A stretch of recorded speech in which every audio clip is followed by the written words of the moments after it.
Baldwin's vast and claustrophobic gallery of others was not often comprised of strangers, but of people in close proximity whose affections we coveted, of people who, for better or worse, we envied, admired, desired, relied upon, and frequently loved. We wanted to be loved beyond judgment, without having to conform. With tenderness, devilish wit, and the most gorgeous prose this side of the Ohio River, Broome renders these relational complexities as persistent and grounded, with few escape hatches, which make them difficult to dismiss. As adults, the gallery's composition may change, but complex ideas of intersectionality, politics, race, gender, and identity risk being misunderstood, distorted, and outright falsified, even among artists. Even in chosen families, relationships can feel euphoric and everlasting at one point, only to feel combatant and fleeting in another. Consider James Baldwin and Richard Wright, or Ishmael Reed and Amiri Baraka. Consider visual artist Faith Ringgold's infamous critique of her daughter Michelle Wallace's book, Black Macho and the Myth of the Superwoman, and every Black critic and writer who weighed in on that intergenerational debate. Punch Me Up to the Gods reminded me that sometimes the trouble has less to do with the truthfulness of our multidimensional narratives and more to do with who pays what for speaking, as Audre Lorde put it.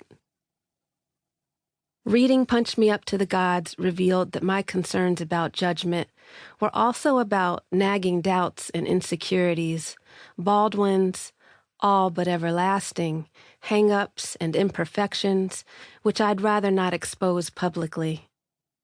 As a young college student in the mid to late 90s, I must have absorbed some of the vitriol and backlash against memoir writing.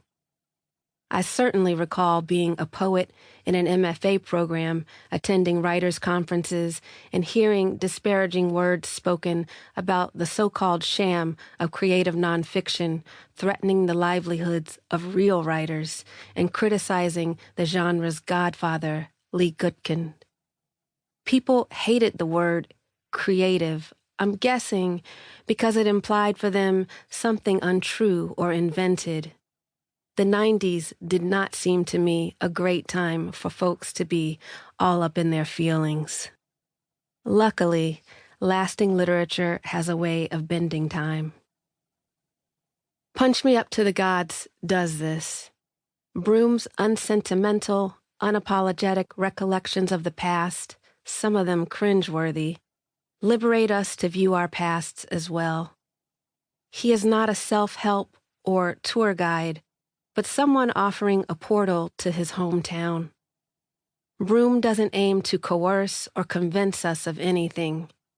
It is as if I was there too, but I have room to process for myself, without intrusion, without judgment.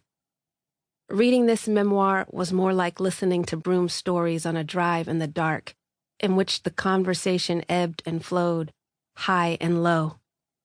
He revealed one disappointment or another, and then, like a seasoned, stand-up comedian, delivered the anodyne punchline, which made me think as much as laugh. Broome doesn't wait for the materialization of the perfect self, which, spoiler alert, never happens. Punch Me Up to the Gods unearths the mysteries of Broome's longings and perceived shortcomings. The need to be accepted, to be loved, and to feel desired persists. It's that persistence, that sense of ongoingness that carried me page after page, like a good friend will do, leading with candor, side-splitting humor, and charm. It's that ongoingness which made space for contradiction and error. Writing openly about growing up dark-skinned in Warren, Ohio, and feeling at odds with his body, Broome opens the door to overlooked vulnerabilities, to a conversation about the hurts of colorism that seemed less prevalent in literature authored by Black men.